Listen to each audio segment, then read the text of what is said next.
I have so many conversations in my mind because so many times I want to quit. But this is what it is. This is what I figured out.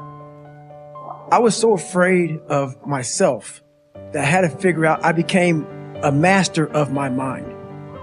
When you're afraid of something, you have to master it. That's how you start to overcome it. So what I realized, when I get to that point where I want to quit, this is what happens. The mind tells you, let's go home. Let's take a warm shower. Let's get some food. This is not right. This is that.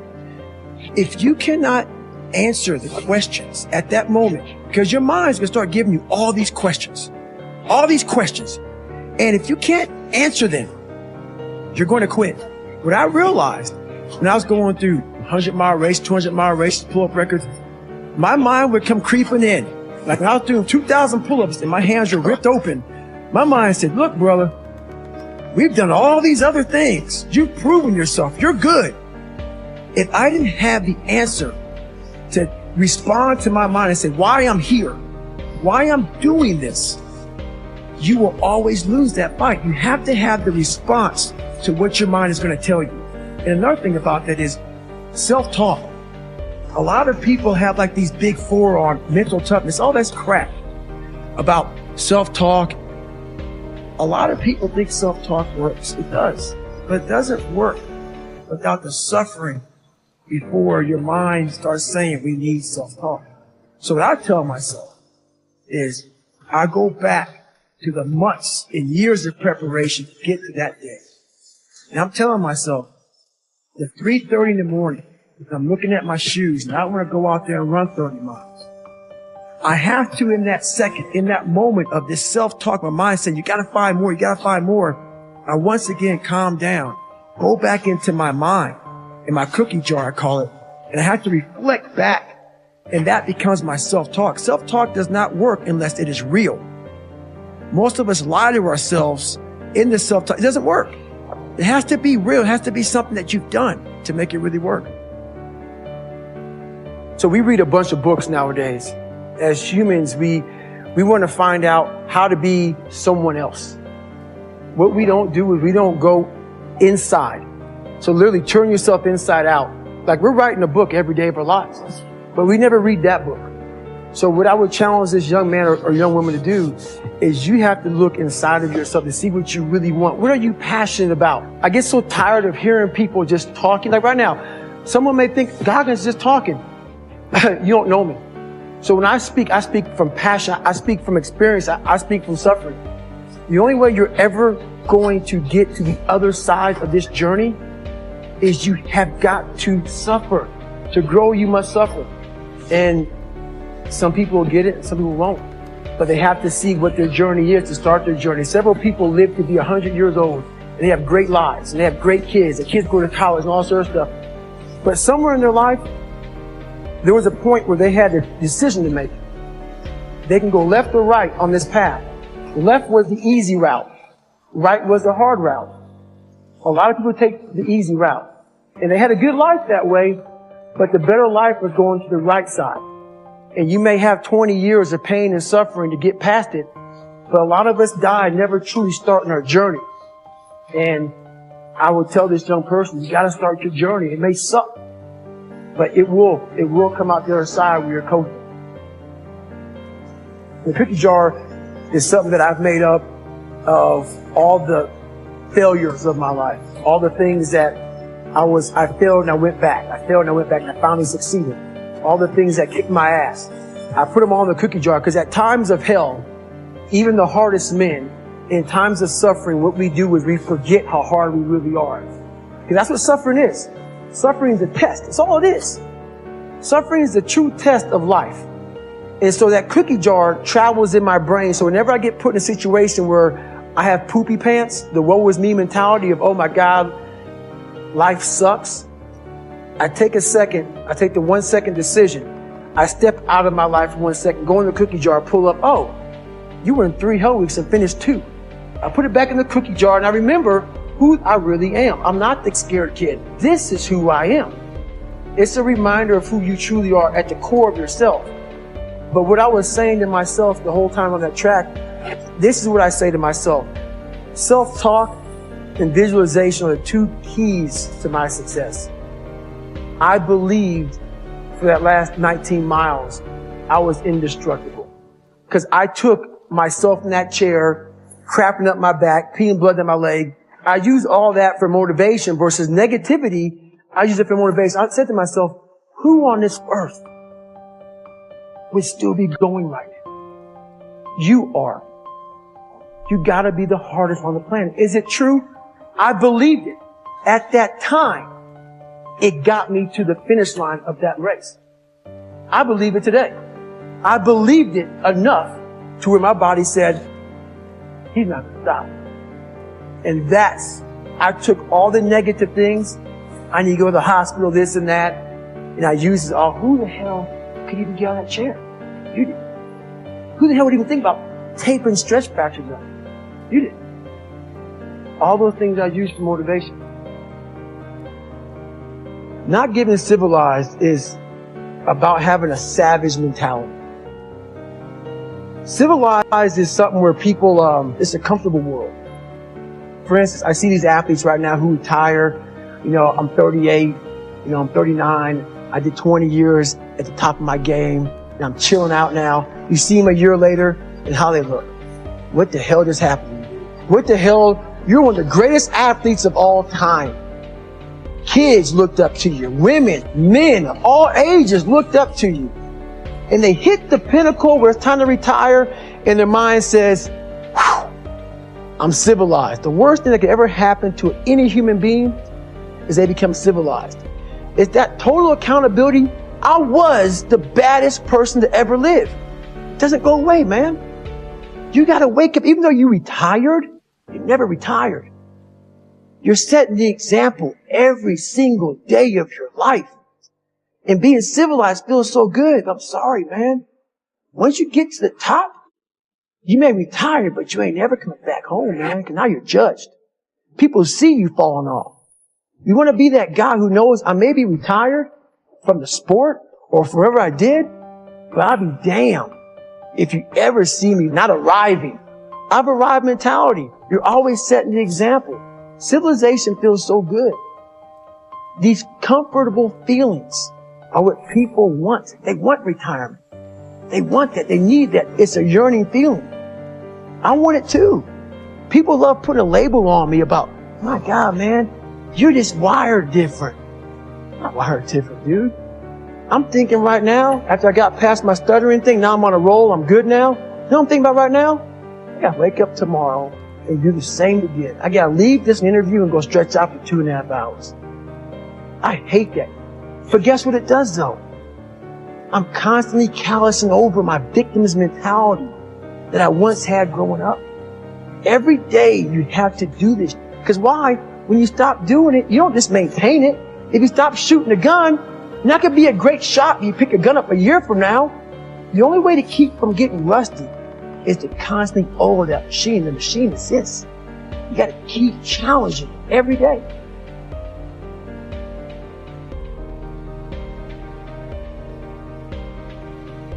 For me, I'm not some naturally God-given guy. You know, I don't have a great bit of talent in anything.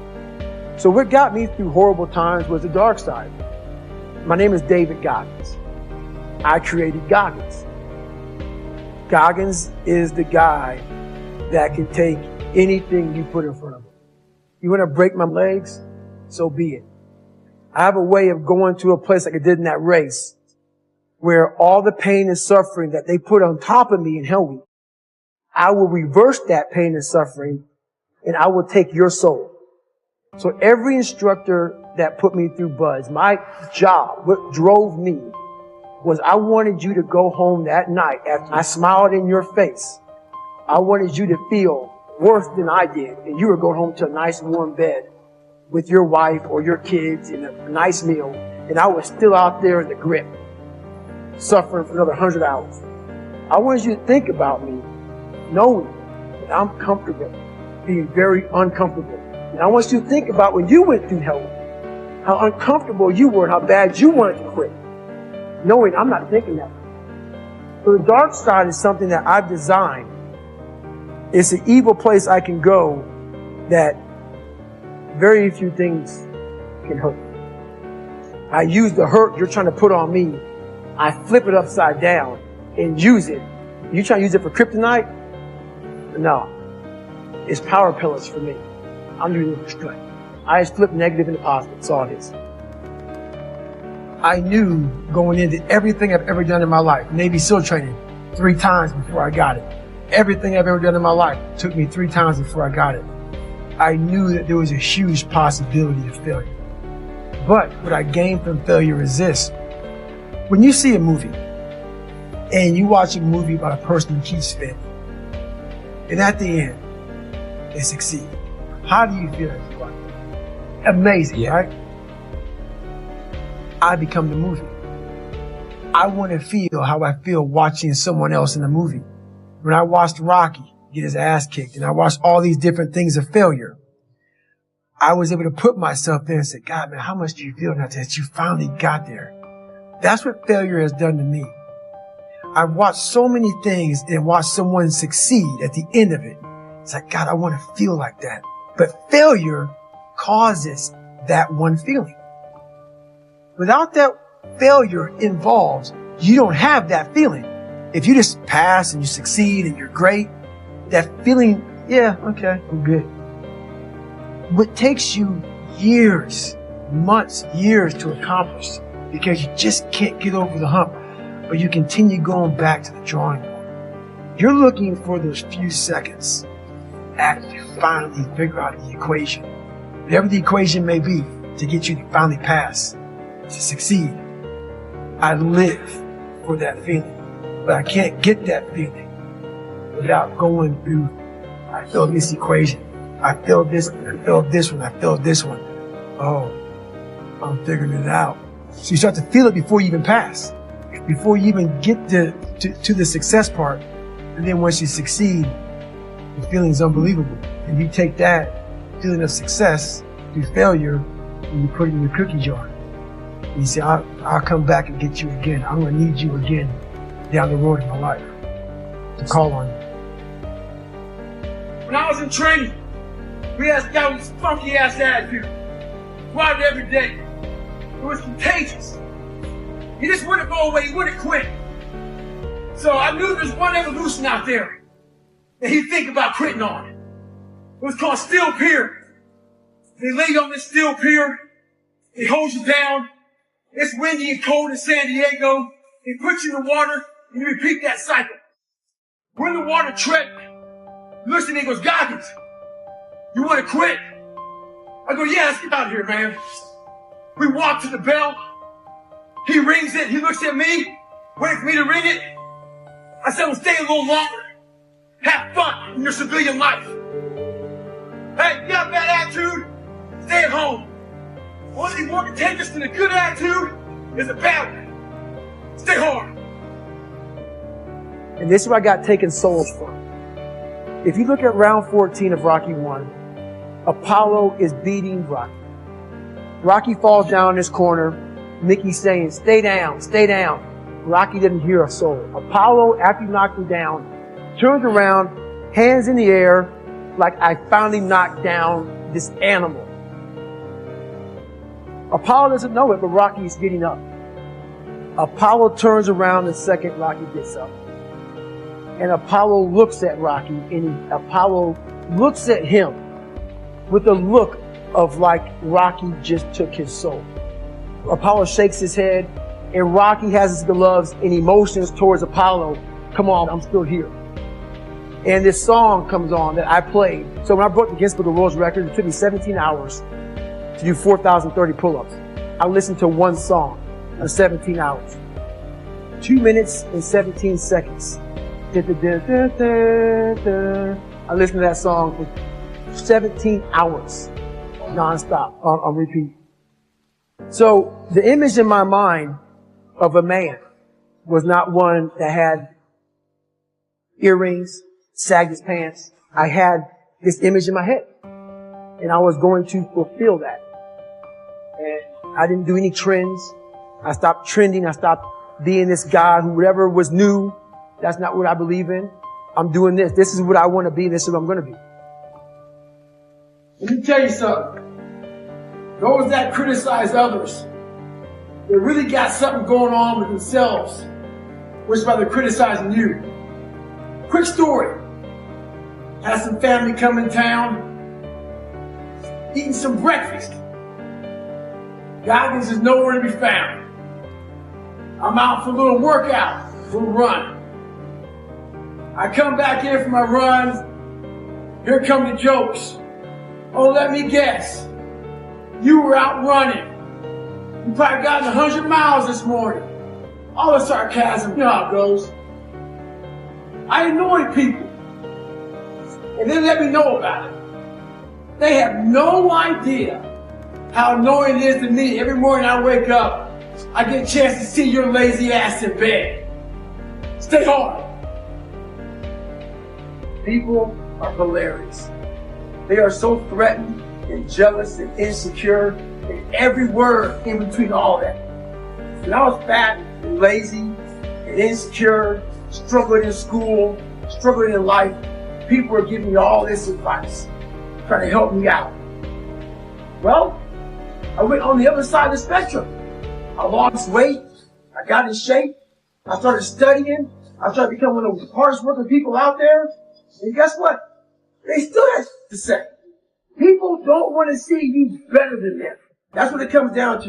You make them feel good about themselves when you're fat and lazy.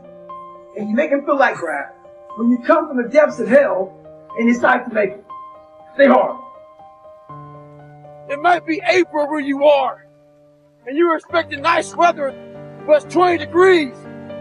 So, you might be somewhere where it's too hot. So, you might have sore legs, sore back, sore shoulder. So, the struggle is real. It never gets any easier. You gotta get harder. I was out yesterday, getting after it.